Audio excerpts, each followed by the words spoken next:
Hello and welcome to Safer Injection and Basic Wound Care. This webinar is a collaboration between Harm Reduction Coalition and Behavioral Health Systems Baltimore.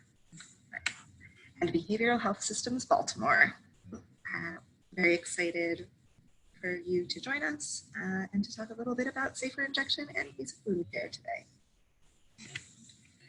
So before we get started, just a little bit about Harm Reduction Coalition.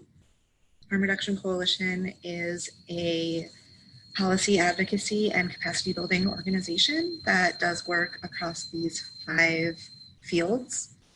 We do policy and advocacy work, so advocating for expansion of syringe services, for legalization of syringe service programs in states where they are not yet legal, expansion of those programs in states where they are, expanded access to naloxone, and expanded and lower barrier and threshold access to medication as treatment. We also do training and capacity building.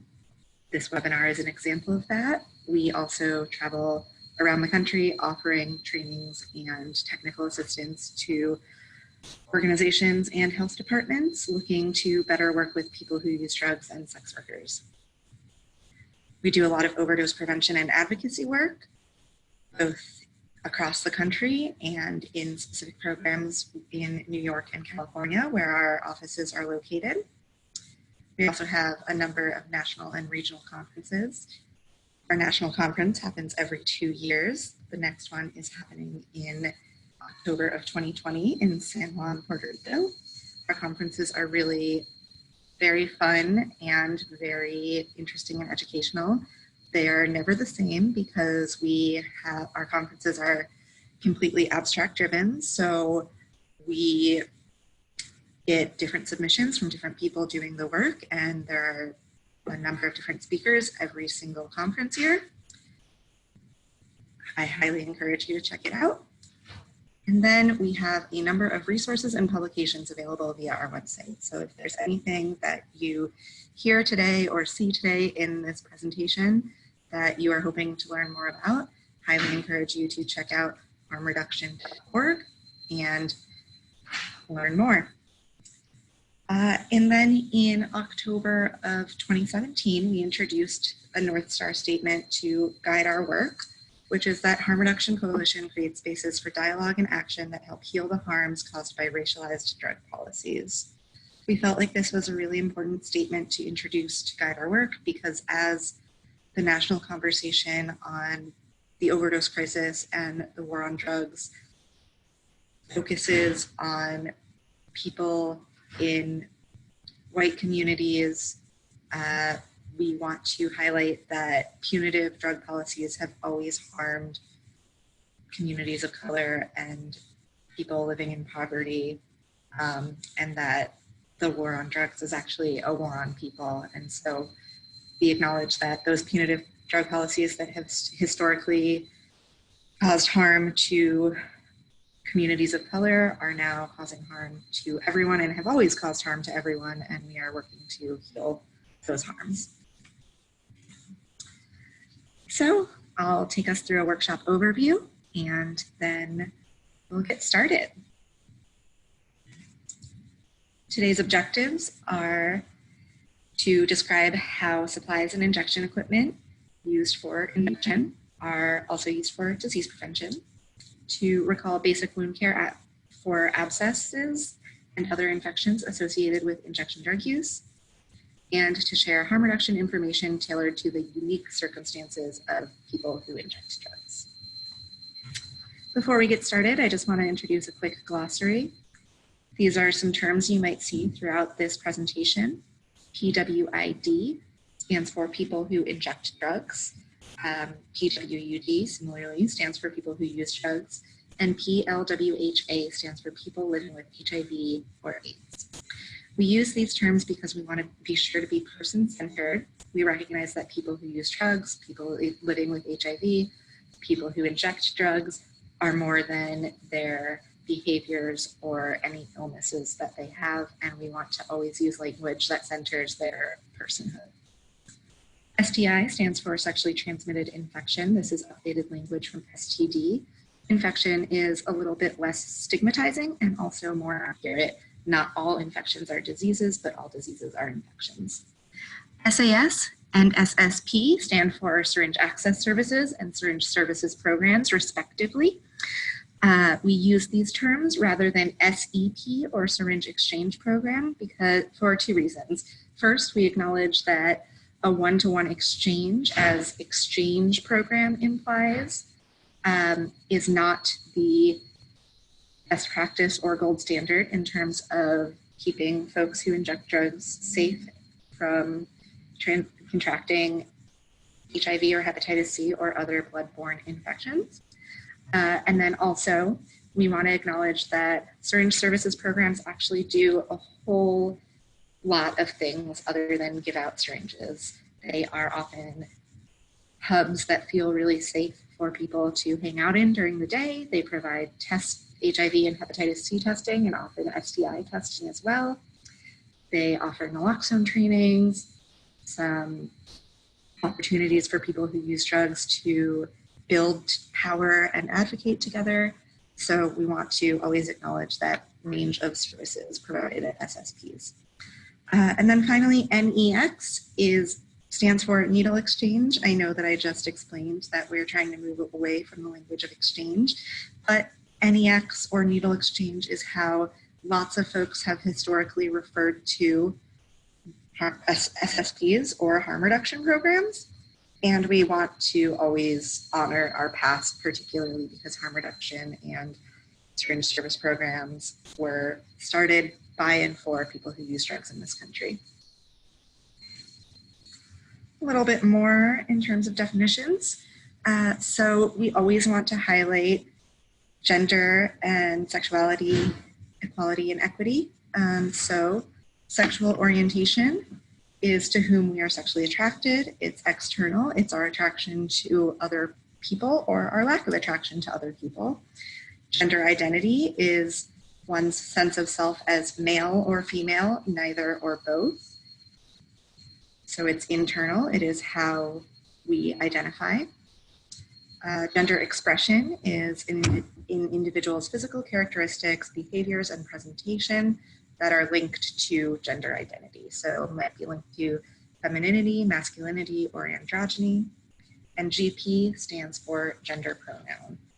So gender pronoun rather than preferred gender pronoun is what we use because we acknowledge that pronouns are not preferred, they're required. If someone tells you their pronoun is he is their pronoun. It is not preferred, it's required.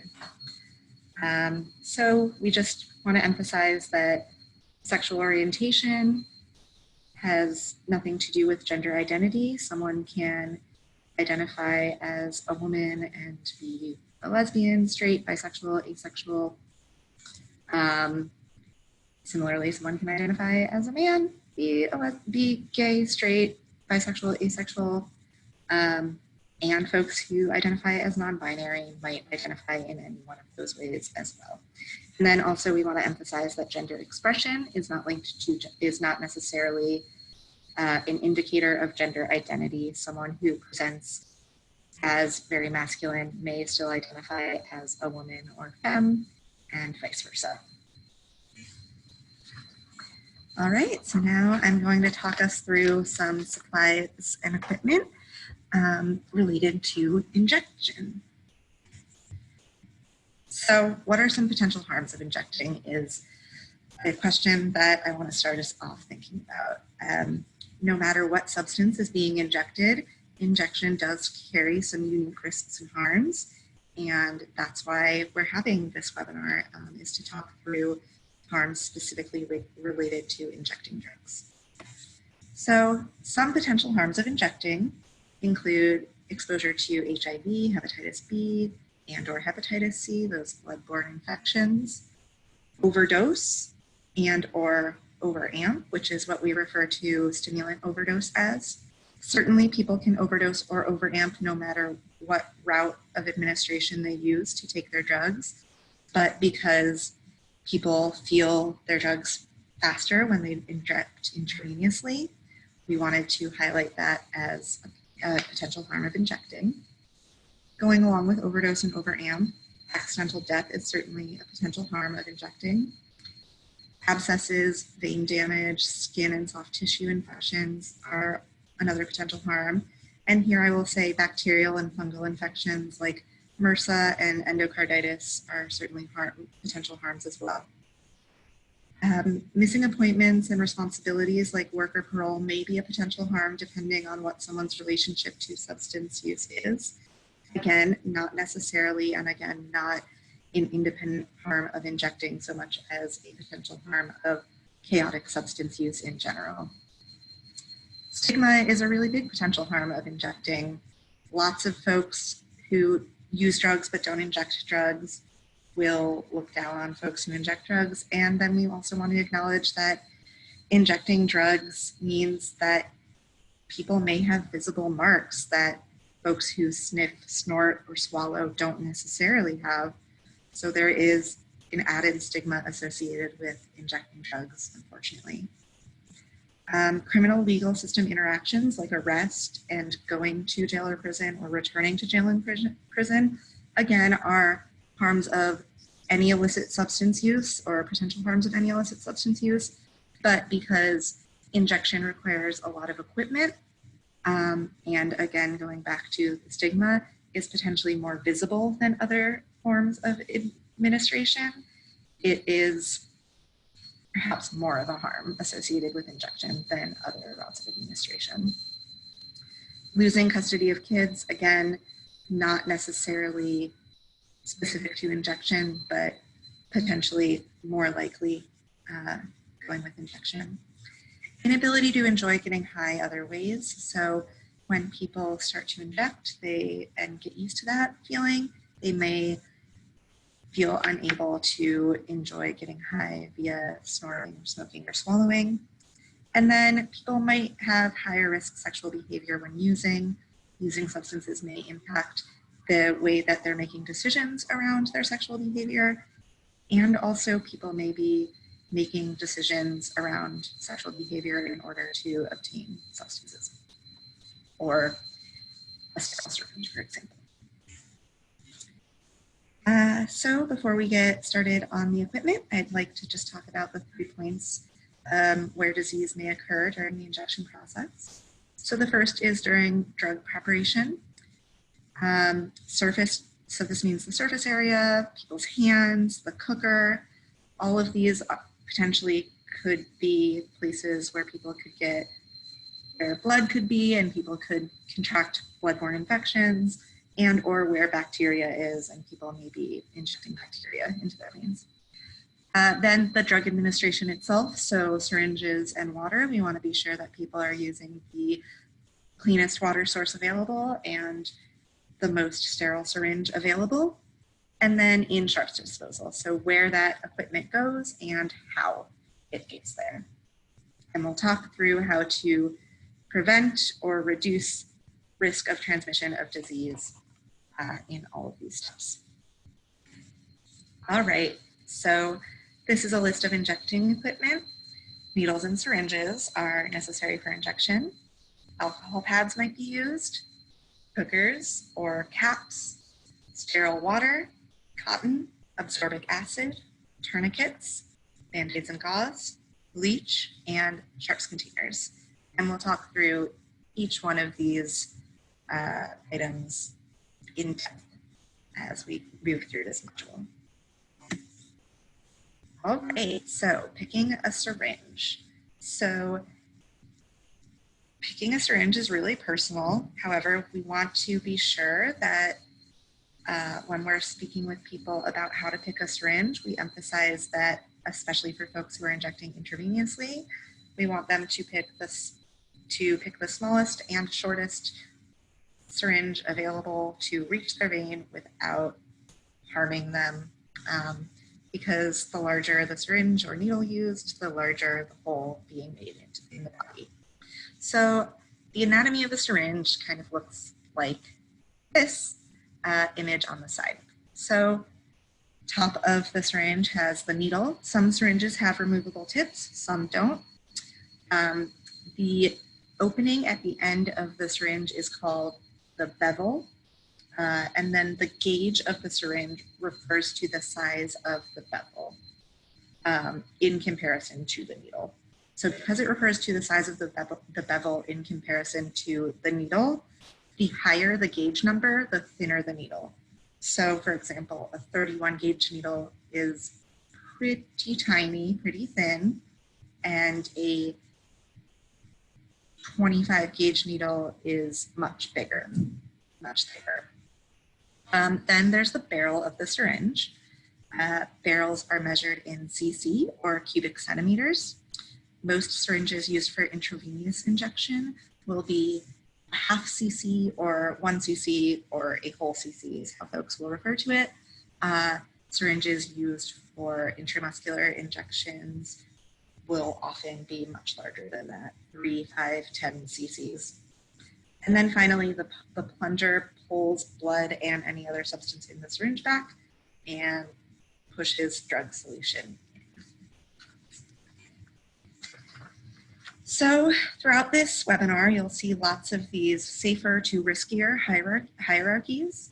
So with regards to syringes, the safest or the most safe possible way to use a syringe for injection is to use a new and sterile syringe for every injection.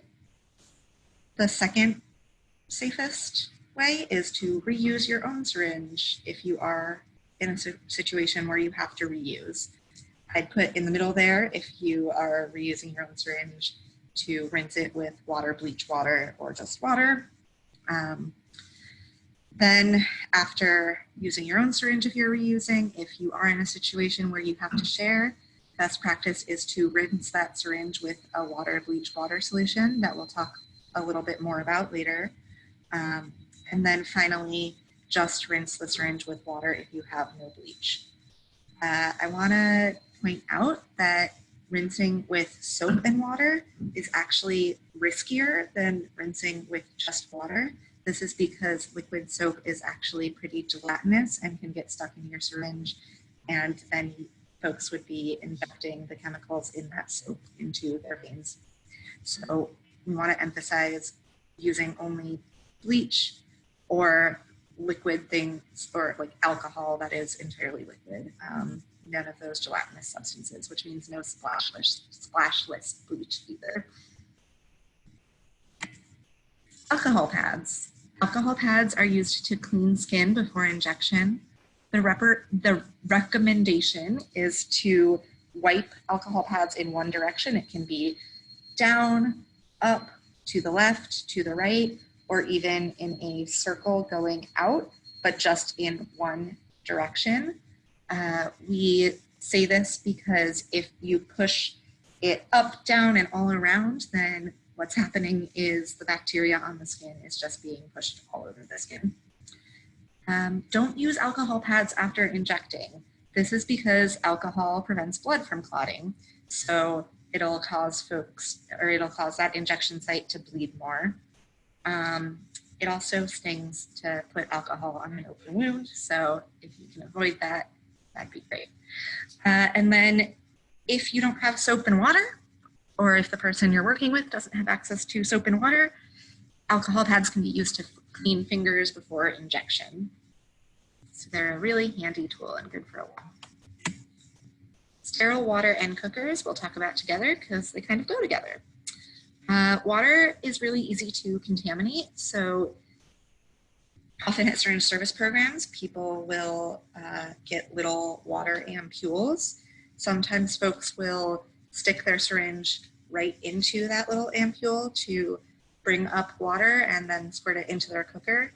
That is not recommended because once you stick a syringe into that water source, the whole water source is contaminated. So to be able to hold on to that ampule and use it for other injections, best practice is just to open it, put as much water as you need into your cooker, and that's it. People need water for a lot. They need water to dissolve or cook their drugs, to rinse equipment after using. If people don't have any other water source, they may also be using those blue ampules to wash their hands with.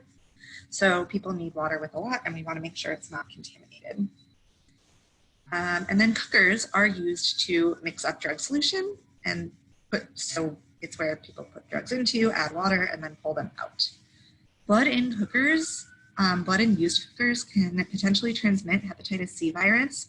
So we recommend that people use their own cookers or use a new and sterile cooker every time. Lots of things can get blood into cookers: contaminated water, the cotton used as a filter, the syringe, all of these things potentially could get blood into cookers.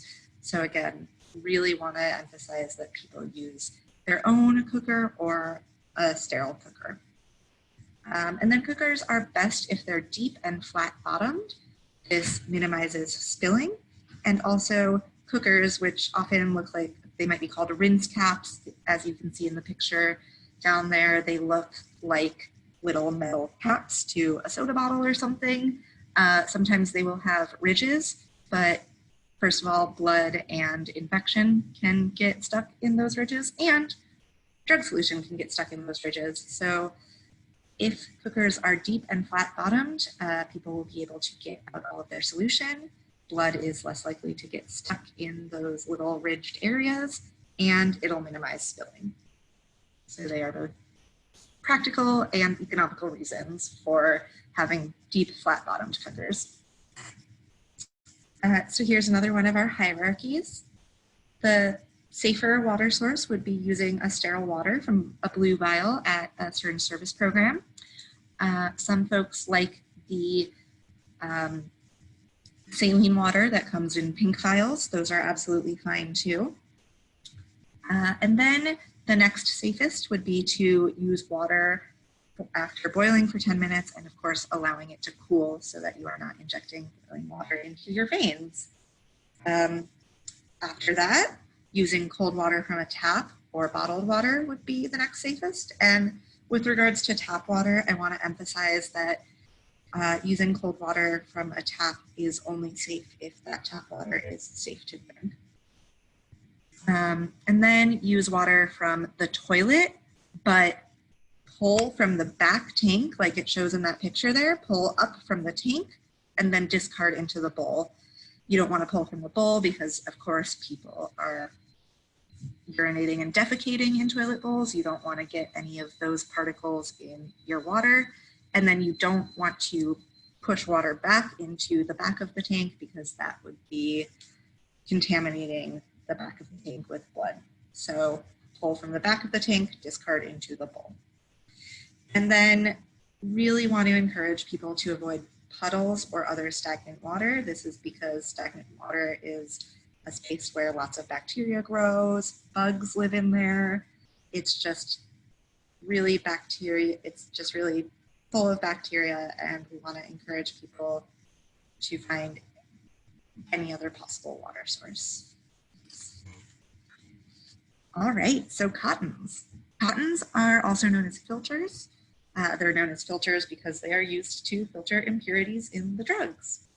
There are other kinds of filters, like Steri-Filts, that are made specifically for filtration of drugs, but they tend to be very expensive, so most syringe services programs still use cottons. With cottons, I want to emphasize that the most important thing is that they are 100% cotton. Lots of cotton balls and other things that we associate with cotton, like Q-tips or tampons, actually have different chemicals in them these days. So you want to encourage folks to look for 100% cotton. Most syringe service programs offer these little cotton pellets that you see in the image on the left. But it's also fine to use a larger cotton ball and pick a small amount off, or pick a small amount off of a Q-tip, or even if you have 100% organic and cotton tampons, to pull a little bit off of a tampon. We advise people to avoid cigarette filters. Cigarette filters contain tiny bits of glass and plastic, and they also have a bunch of chemicals in them that are just not healthy for folks to be injecting. So they do more potential harm than good as filters. Oops. Well, no cigarette filters. There you go. All right. Tourniquets or ties. Tourniquets are used to help identify veins. Tying off a couple inches above your injection spot can help to raise the vein. Tourniquets should be tied as seen in the picture so that A, it's a slip knot that comes off really easily, and B, one side of it is really, really long. It would extend to that person's mouth so that they could use their mouth to yank it off, seeing as they'll be using their hand to inject. So they should be released after flagging. Flagging means that you've gotten the syringe into your vein and you've seen a little bit of blood as you've pulled the contra back come into the syringe. As soon as you see that bit of blood and know that you're in a vein, snap that tourniquet off. If folks don't have access to tourniquets, stretching out a non-lubricated condom or tying two gloves together to make a tie is a really great recommendation. Elastic material like bra straps or hair ties is always better to use as a tourniquet than leather belts or shoelaces. This is because leather belts, shoelaces, things that don't have elastic or any little bit of stretch are less likely to come off should anything happen during the injection process. And we want to make sure that the tourniquet comes off no matter what goes on, or can come off easily, because keeping the tourniquet on can do a lot of vein damage. So again, bra straps, hair ties, those old school phone cords for wall phones, but not current phone chargers that have no give, anything that has a little bit of a give. Ideally, tourniquets should be non-absorbent, so things like condoms, gloves, tourniquets themselves, made of latex or rubber, but we would rather a tourniquet be stretchy and absorbent like a bra strap than non-absorbent and not stretchy like a leather belt. All right, and then wound care materials. So Band-Aids and gauze can both be used to cover injection sites and puncture wounds. Some people like to use them, some people don't. Gauze can be pressed against the skin after injection to stop the bleeding or clean up the site a little. And then lots of people like to have access to antibacterial ointment. And antibacterial ointment is best if used after a minor wound or puncture closes up, or at least is dry. All right, and then bleach is another safer injection supply. We've talked about it a little bit when we were talking about syringes, but now we'll talk through the technique used to clean a syringe with bleach. So you want to use cold water because hot water is more likely to get stuck in the syringe. So you want to pull cold water into a syringe, shake it around, flush it out one time. If you see blood in that cold water coming out, keep flushing with that first cold water source, be pulling from a different water source every time, but keep flushing with cold water until you don't see blood, the water's coming out clear. Then you want to pull bleach, and again, not splashless bleach, not thick bleach, just normal thin bleach into a syringe, shake it around, flush it out, and then you want to pull cold water from a new water source. Again, be using a new water source every time, because if you are pulling from the same water source, you're likely flushing into that water source too. So different cups to pull out of. Pull from the same, and also you're sticking that syringe in that water source over and over. So different cups to pull out of. So pull water from a new source, cold water, into the syringe, shake it around, and flush it out one time. Again, emphasize one or until there's no blood visible in the water. So one time water or until there's no blood visible, one time bleach, one time water. The bottles that lots of people have say 3 times. That is the old recommendation from the 90s. Now we know that one time is just as effective. And then finally, sharps containers. Sharps containers are proper disposal for used sharps. They are durable, puncture-proof plastic containers. They should be clearly labeled. So sharps containers available at certain service programs will look like these two images on the bottom. They come in a variety of sizes. Lots of people like these small black ones because they are small enough to fit in a men's back pocket. They're discreet. They have a little divider so people can fit their sterile syringes in one side and their used syringes in the other. Of course, keep track of which ones are used and which ones aren't. And they are not bright red, so they don't flag, hey, injection equipment necessarily. If people don't have access to these sharps containers or don't like carrying these kinds of sharps containers, another option is to make one's own sharps container. These can be made using laundry detergent bottles, empty of course, or other thick plastic containers. You want to go with plastic 2 or above. When using these as containers, you would just close them up really tight, tape up that top, and write biohazard, do not recycle on them, and then either take them to a syringe services program or throw them out in the normal trash because you've labeled them biohazard. They're fine to throw out in the normal trash. People will not be opening them.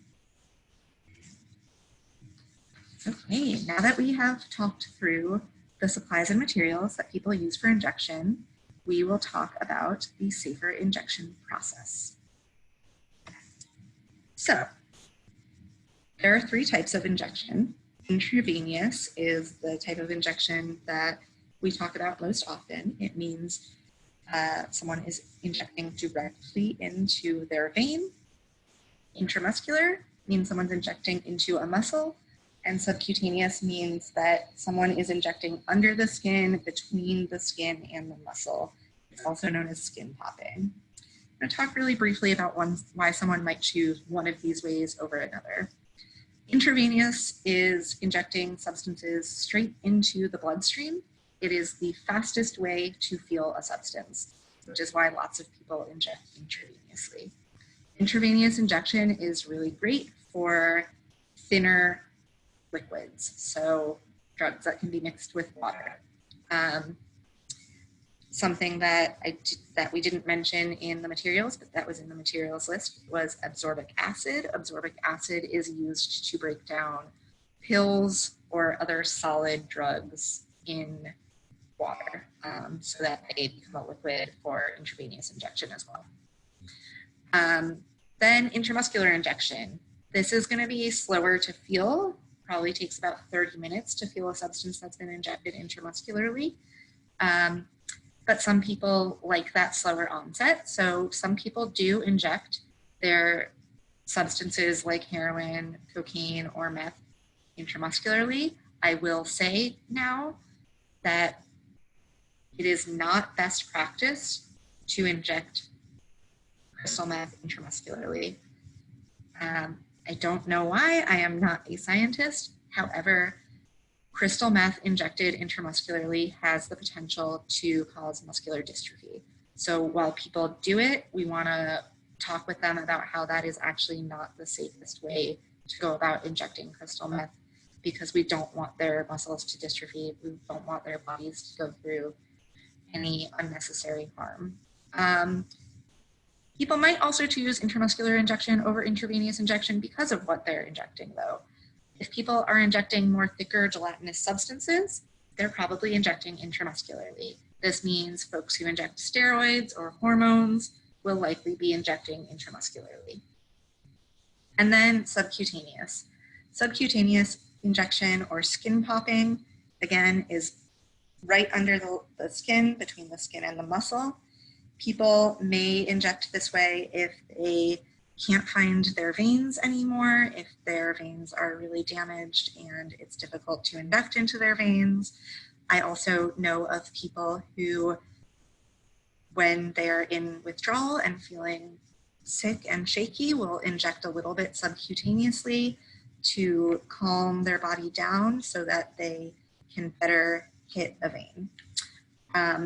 Something to note with subcutaneous injection is that abscesses, as we'll talk about later, are caused by bacteria collecting under the skin. So people who inject subcutaneously are at increased risk for developing abscesses. Okay, so a little bit about the heart. The human heart is a strong muscular pump. It's a little larger than a fist. The heart works really well as a pump that pushes blood to organs, tissues, and cells of your body. However, the heart is not a filter. So we want to always inject towards the direction of the heart. This means that drugs are getting to the rest of the bloodstream, and also that drugs are not pooling in capillaries and potentially causing capillary damage, which would be what happens if folks were to inject away from the heart. This means if people are injecting in their arms, legs, feet, or chest, they want to, or depending on where, abdomen, I'll say, arms, legs, feet, or abdomen, they want to inject up. If they're injecting in their neck or higher chest, they want to inject down.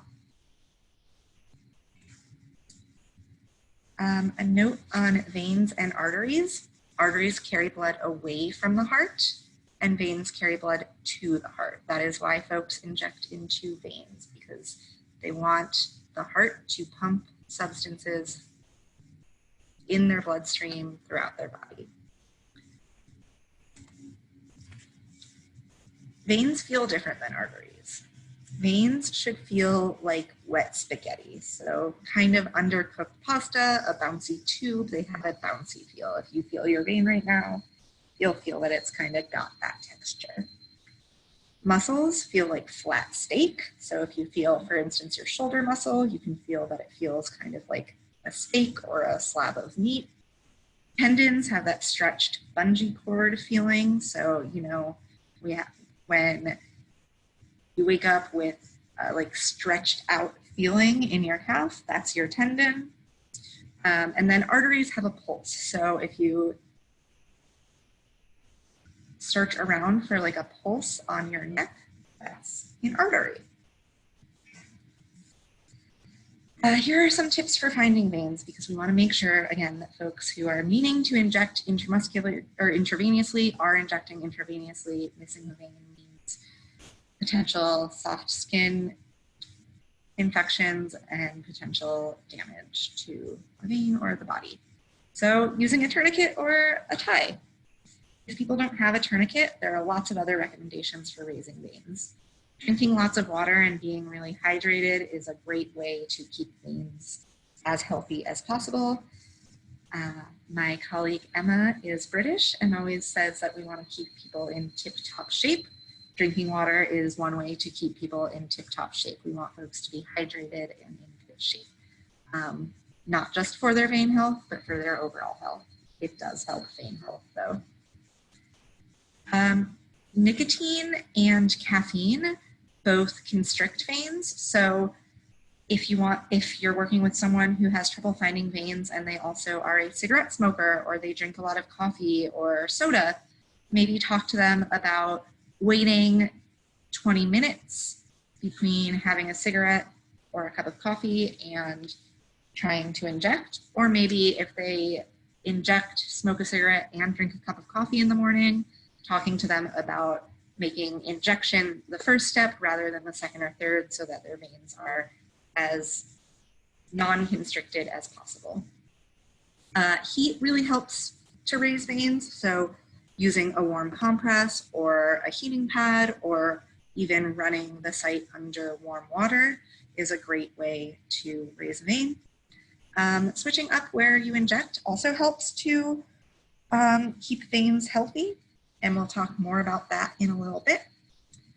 Exercising, movement warms up our body and therefore raises veins. So doing some jumping jacks or push-ups or pull-ups may help to raise veins. Breathing deeply, calming down can really be a help in raising veins. And then in terms of differentiating veins and arteries, again, arteries will have a pulse. But also vein blood and artery blood look really different. Vein blood will be a dark maroony red. Artery blood is bright red like the text here and frothy. So if the blood coming into a syringe is bright red and frothy, you want to not inject in that site because it's likely that you've hit an artery. So injection locations do vary in risk around the body. So a safer place to inject is the arms. There are lots and lots of veins in people's arms. Arms are pretty close to the heart, so the body doesn't have to do a ton of work to pump those substances to the heart. Veins are pretty prominent in the arms. Also, arms can be covered easily. So arms are the safer place to inject. After arms, legs and hands are places to avoid, but if you have to inject them, they're a little less risky than the other high-risk areas. I would include abdomen, torso, chest in this grouping as well. So reasons that legs and hands are a little riskier to inject in. We'll start with legs. Legs are, of course, farther away from the heart, so the body is going to be doing more work to pump the blood to the heart, get the substances through the body. Legs are also, we're on them all day, so we put a lot of pressure onto our legs, particularly for people who might be homeless or unhoused.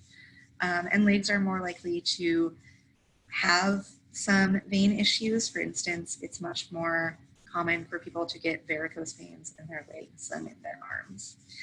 And then hands, while it's true that veins can be pretty prominent in hands and can be easy to see, veins in hands are really small. So if people are injecting into their hands, we want to recommend that they're using the highest gauge or the thinnest needle they possibly can. Hands take a lot longer to heal, and the veins in hands can constrict quite a bit, and just blood circulates slower in the hands. These are reasons why hands are not safer injection spots.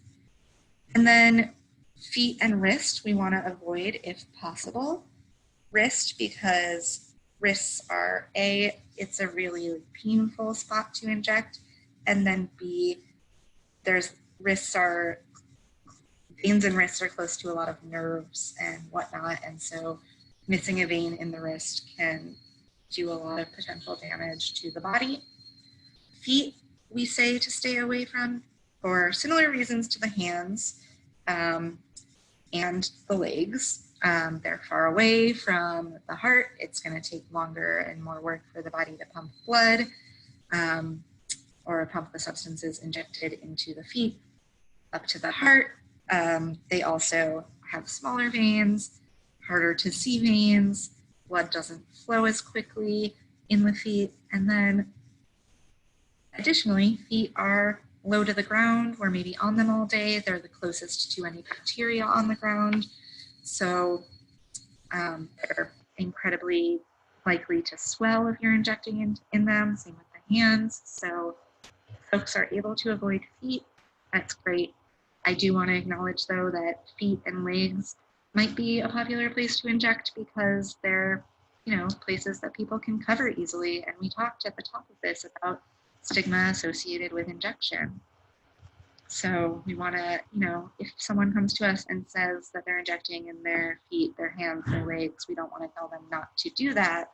We want to have a conversation with them about why they made that choice and offer them education around other places they can inject that are maybe a little bit more safe. Lots of folks don't know how many veins they have in the arms, so maybe showing people places they haven't thought of to inject in their arms would be a good conversation to have. And then groin and neck are really high risk to inject in. Lots of people will inject in these places either because it's what they've been shown or because they are unable to find veins in other places of their body because they've been injecting for a long time. or for any other reason, it's what they were originally shown. They're easy to hide with either hair or clothing. But groin and neck are really risky to inject into because they're really, really close to the veins in those areas are really, really close to arteries and major arteries that if hit could cause a lot of blood loss.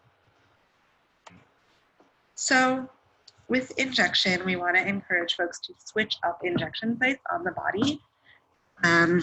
Injecting into the same place over and over can do a lot of damage to that vein and also may be more likely to cause an abscess to develop. So we want people to switch their veins, to switch their arms, to move 1 inch up in the same vein if they can. Encourage people to practice injecting with their non-dominant hand so that they can inject in the arm or in their other arm. And then I really want to emphasize this move 1 inch up in the same vein. When we're telling people to rotate sites, we want them to start low and move up. This is because if people start lower in their arms and move up their arms, the substances, whatever they're injecting, will not have to pass through open wounds to make it to the heart.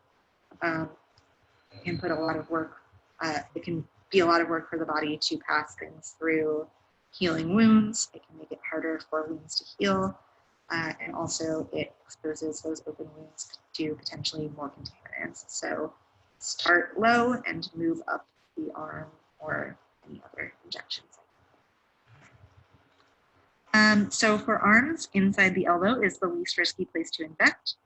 You, again, want to inject at least 1 inch up from the last place you injected and give veins a chance to rest between injections, especially if they are feeling red or tender. And then look at that picture on the right. There are lots and lots of veins in the arms, lots of places to rotate. This image is something that I highly encourage you to show your participants or clients. Take a screen cap of this shot or even Google veins in arms and show people all of the options that they have in their arms. So legs, as I said, veins in legs are more likely to develop clots, to have be varicose veins, and that can really obstruct circulation. If you are injecting in the leg, you want to inject in the direction of the heart, so again, up the leg. Hands, as I said, are significantly smaller. The veins in hands are significantly smaller, so hands are more likely to bruise, veins are more likely to get damaged. Circulation is slower in hands, so they take much longer to heal. So again, using the thinnest tip needle possible, so 29 through 32 gauge syringes, and then rotate those sites really frequently. Feet are located furthest from the heart, so the body is doing a ton of work to get that blood flowing back to the heart. And then again, blood does circulate slower in foot veins, so infections and sores are going to heal more slowly, as well as just general open puncture wounds. The veins are generally smaller, and then again, feet are really low to the ground, exposed to more bacteria than the rest of the body. But if people are injecting in the feet, you want to encourage them to use a 30 gauge syringe or smaller. So by smaller, we mean 31, 32. All right, so now we'll just talk through the injection process itself. Before injecting, you want to encourage folks to find the safest, cleanest, and most well-lit spot with a water source possible. This is going to vary for people depending on what their life circumstances are. For someone who is housed and has a house with good lighting and sink with tap water, this means finding a clean surface in their home, cleaning that surface, boiling water, letting it cool, etc. For someone who is unhoused and injecting outside, maybe that means putting down a sheet of newspaper or the cleanest piece of clothing they have, or ripping open a paper bag to make the source where they're preparing their drugs as clean as possible. So first step here is to wash hands and clean the skin in the selected injection spot. If folks don't have access to soap and water, just water is better than nothing for washing hands. As we said earlier, alcohol pads to clean the tips of the fingers are a great option. People don't have alcohol pads. Even just wiping in one direction on their shirt is better than nothing. Then people are going to combine the drug and the sterile water into the cooker, depending on the drug that they're using. They may also be combining absorbic acid and heating the solution. For powder drugs like powdered meth or heroin on the East Coast, people don't actually need to heat their drug solution because those drugs will dissolve in water. Same for cocaine. But some people do like the ritual of heating their drugs, and that is fine as well. There's nothing wrong with it. So then after the drug solution's been mixed, people are going to want to use a filter to pull the drug solution up into their syringe. So going through that cotton. When people pull through when people pull up, they want to have the bevel or that opening of the syringe facing down in the cooker to get the most amount of drug solution possible and also to not blunt the syringe. Then they're going to insert the needle bevel up into the skin towards the heart. So if you are injecting in the arm, for instance, you want to be, quote, eye to eye with the syringe. You want to be able to see the opening of the syringe. Then register or flag. This means people will pull the plunger back and see a plume of blood come into the syringe. Then folks will release their tourniquet. And then we want folks to inject a little bit of the solution to taste and test the strength and effect of the drug before injecting more. This is really important because fentanyl is out there in the drug supply. And even if fentanyl is not in that particular substance or that particular bag that day, we want people to test their drugs and make sure that they are getting what they expect. Fentanyl is not the only thing that could potentially be cut into street drugs, and we want to make sure that people are not injecting things that don't feel right for their body or are injecting the smallest amount possible before going ahead and injecting the rest of that drug. If the drug is stronger than expected and that taste test is all the person needs, then that's great. They've saved money by saving the rest of that drug solution. But yes, we want folks to get into the practice of doing a taster shot or a test shot before injecting their full shot. After that taste shot, people, if things feel normal, people can go ahead and inject that whole shot. Other tips for the injection process: want folks to not use the loan if that's a possibility, so that should anything go wrong, someone is there to reverse an overdose or call 911. And we want people to have naloxone on hand. So what are some steps people can take to reduce contamination in the injection process? Because as you can see in this image here, blood can get on lots of things we use throughout the injection process. It can get onto our alcohol pads, into our syringes, onto our cookers and cottons, into our water, onto our tourniquets. So what are some ways to reduce contamination and reduce the potential of infection transmission?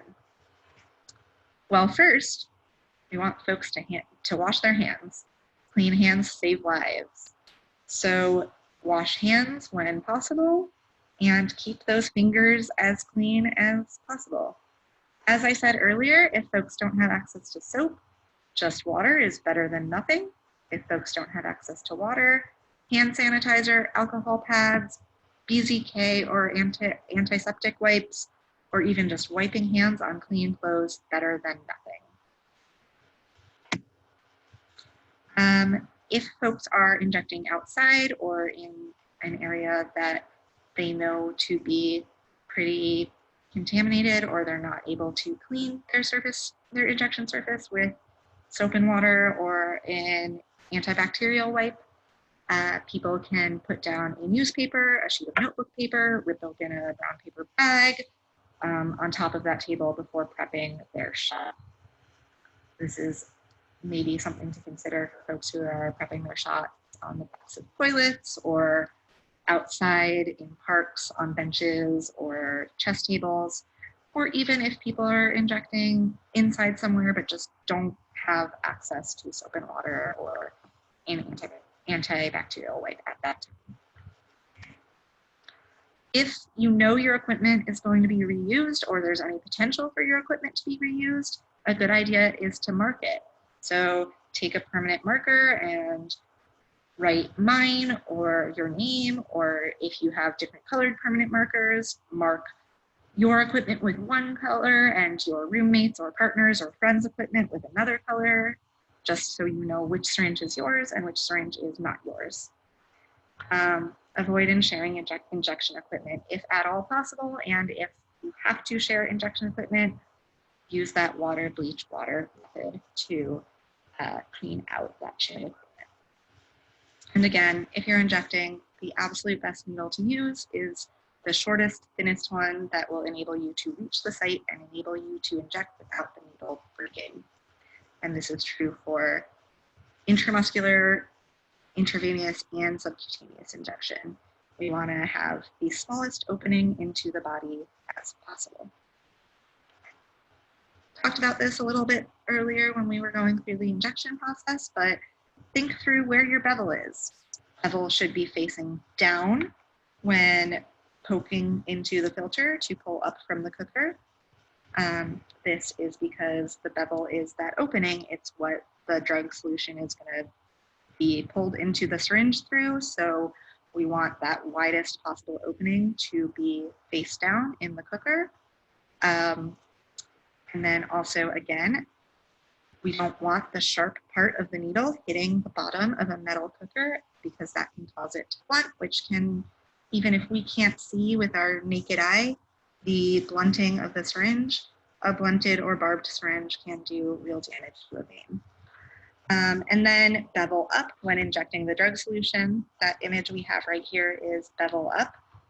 So again, you want to be eye to eye. You want to see the opening as you're injecting.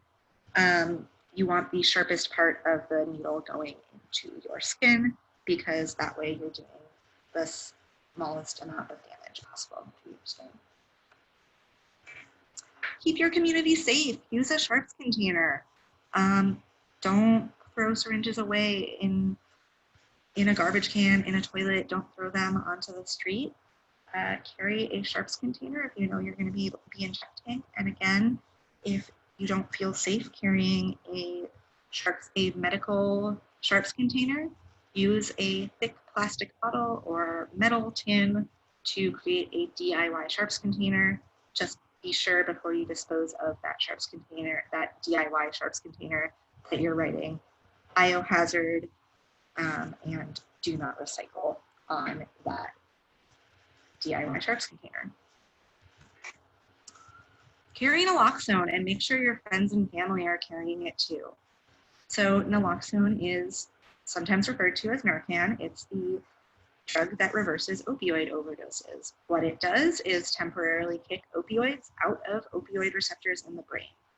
So if someone has too many opioid receptors in their brain stimulated, they're going to potentially experience an opioid overdose, which basically means their brain is going to forget to tell their body to breathe.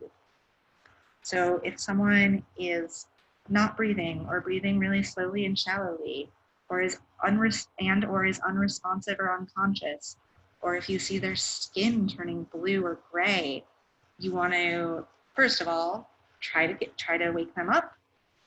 If they don't wake up, ways to wake people up that I like are to say their name, or if you don't know them, say, hey, are you okay? If they don't respond to that, then maybe give them a physical shake. Another thing to potentially say is, hey, I have naloxone. If you don't respond to me, I'm going to use it on you. If you don't get a response from, hey, how are you? Hey, I have naloxone. I'm going to use it on you, or that physical shoulder shake. Try taking your fist and grinding into their sternum on their chest. The idea behind this is to shock someone awake. If they don't wake up after that, you want to give them naloxone. The way to give naloxone is to first give one dose. It comes in intramuscular form or intranasal form. The intranasal formulation is super simple. It's just one button pressed up after going into the nostril. The intramuscular form is also super simple. You just pull the entire vial into a syringe and inject it into someone's muscle. So shoulder, thigh, or butt are examples of places where people have a lot of muscle. So you want to give that first dose. Then naloxone takes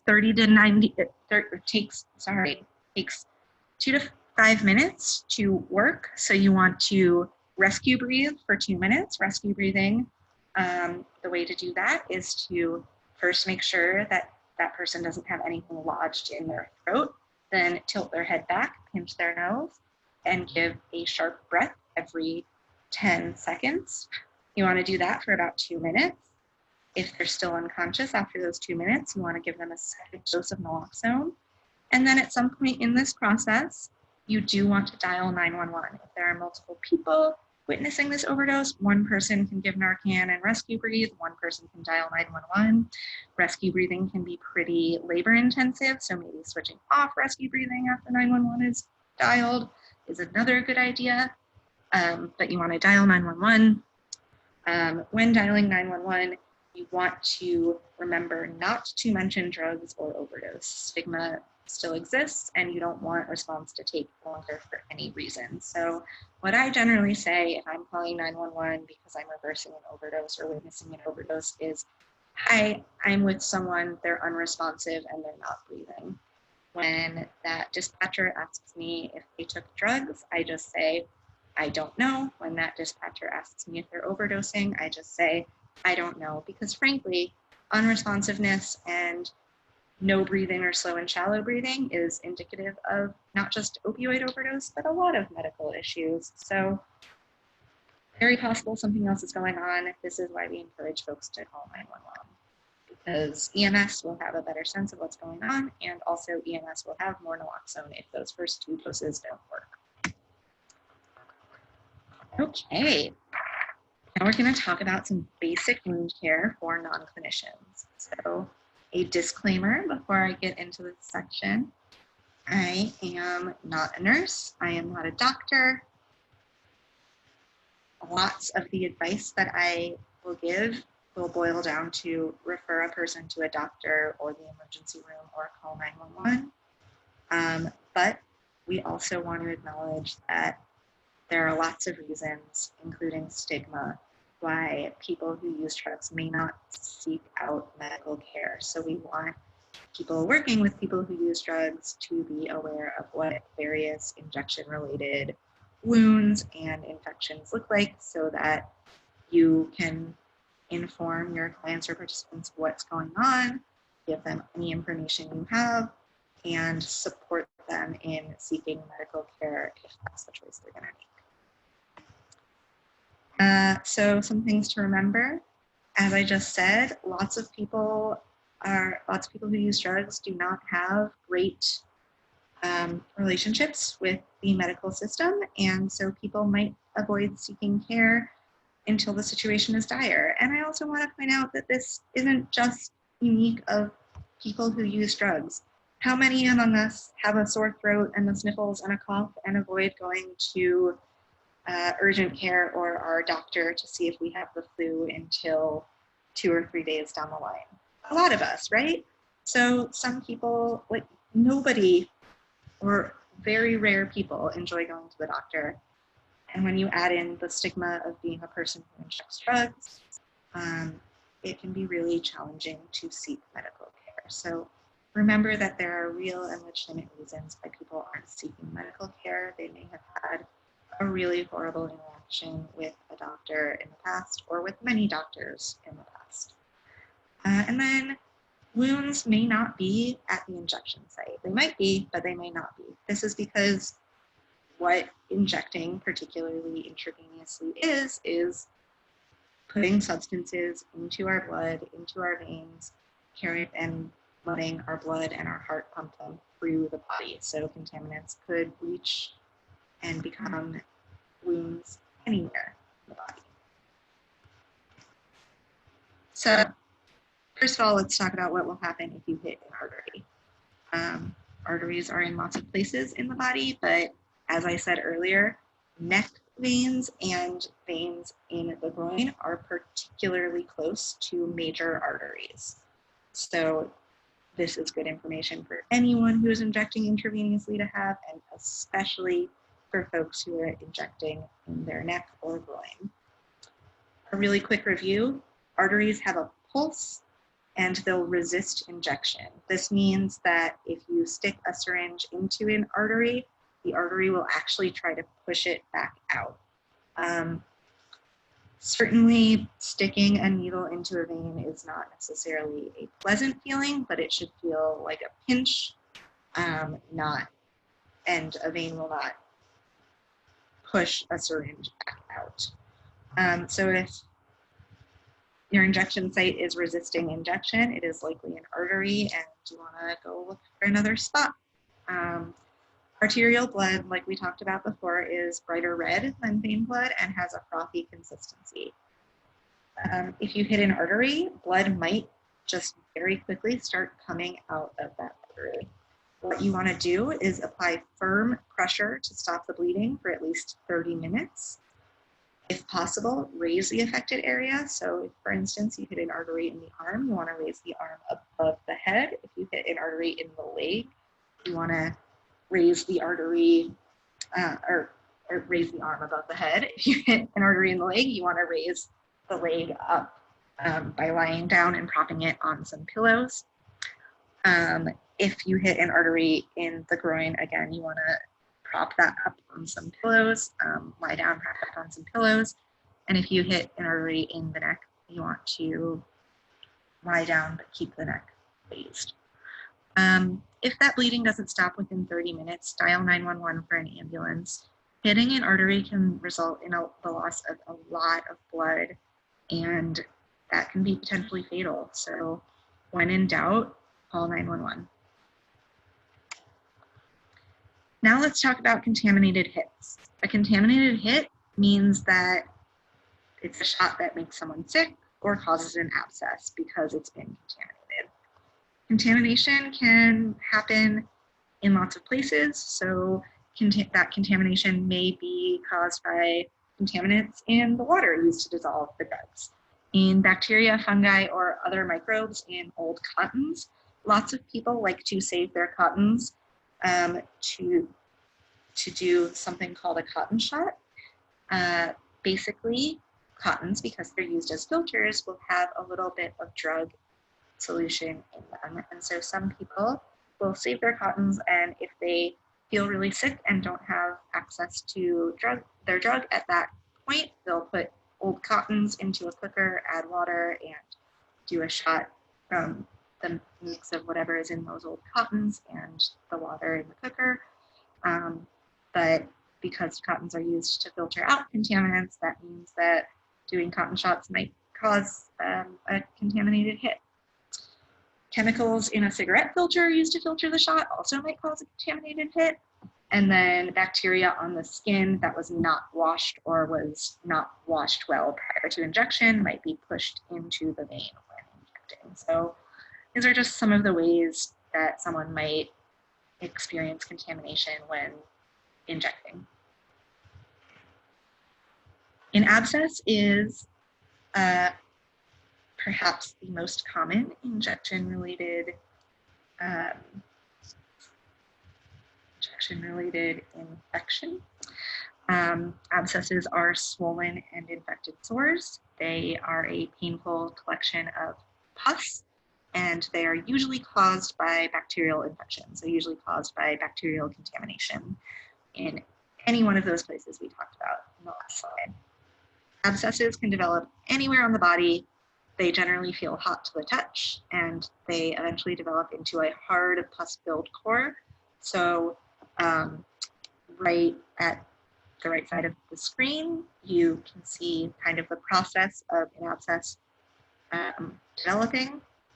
First thing that happens is that someone misses their shot and has contaminants in their solution, an accident, or they're injecting subcutaneously and have contaminants in their solution. Those contaminants develop between the skin and the vein, or the skin and the muscle, and grow and become an abscess. The first signs or symptoms of abscesses will generally be redness, swelling, and tenderness. So some day one abscess care. If you've just missed a shot, if you know you missed your vein and you unintentionally injected some drug solution into under your skin, then some recommendations are to put ice on the site. If you don't have ice or ice is unavailable, frozen peas or a cold drink or something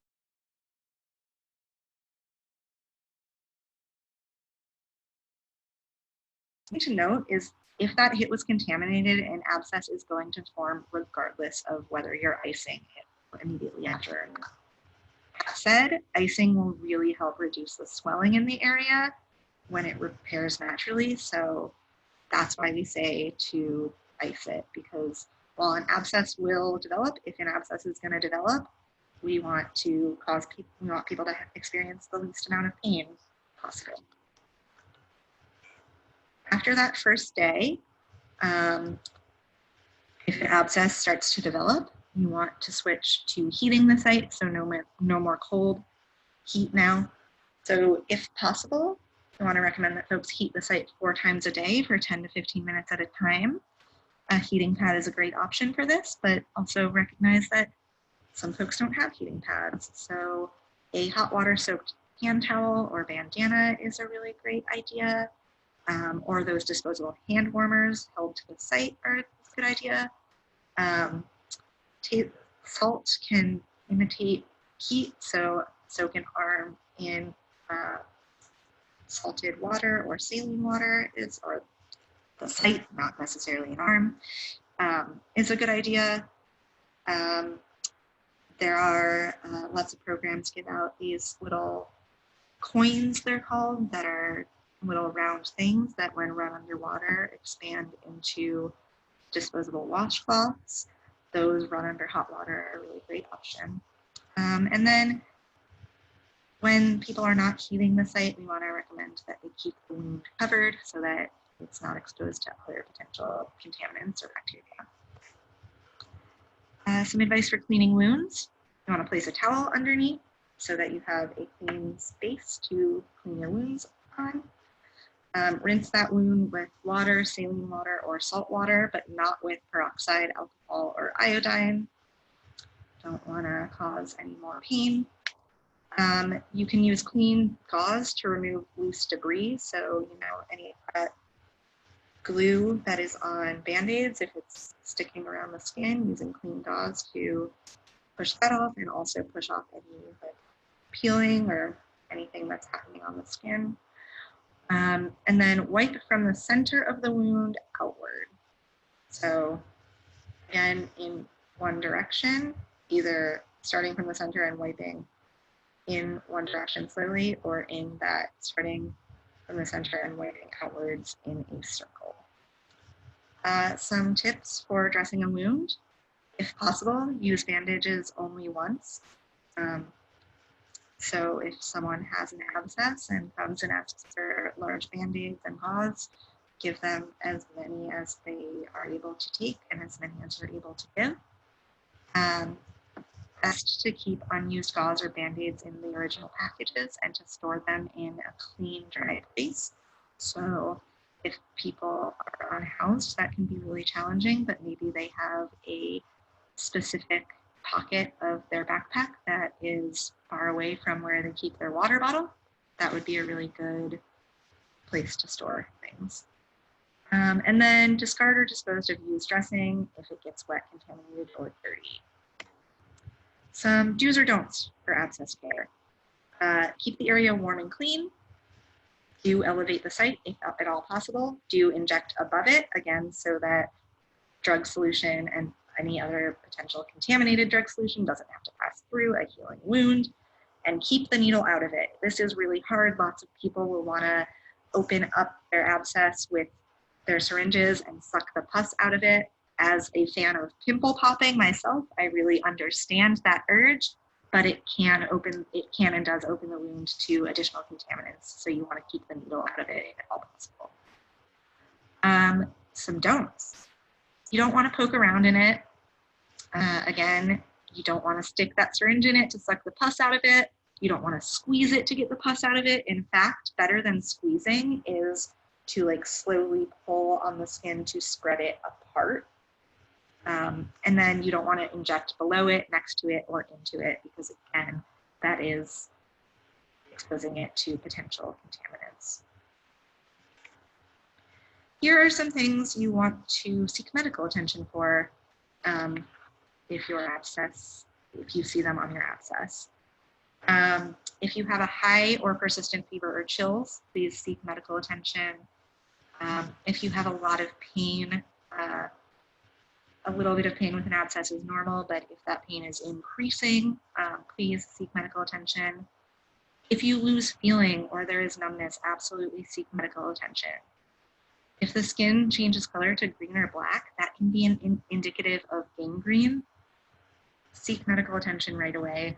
Too many times I have sat with participants at a syringe service program who didn't seek medical attention for an abscess that turned green or black, and when we did finally call 911, they were told, wow, if you had waited any longer, we may have had to amputate. So please, if the skin is changing color from green to black, encourage folks to go seek medical attention. If it has a foul smell or odor, again, that can be indicative of gangrene. If the abscess is getting bigger, then it may need antibiotics to treat. Go seek medical attention. Chest pain and a dark red line running or streaking from the abscess can be indicative of blood poisoning, which is fatal, potentially fatal. So please, please, please seek medical attention.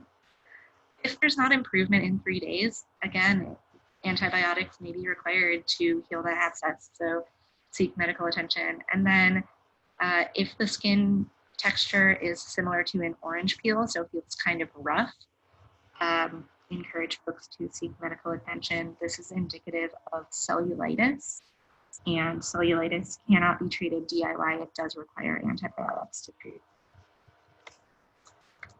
If someone does go see a doctor for an abscess, here are some things you can let them know.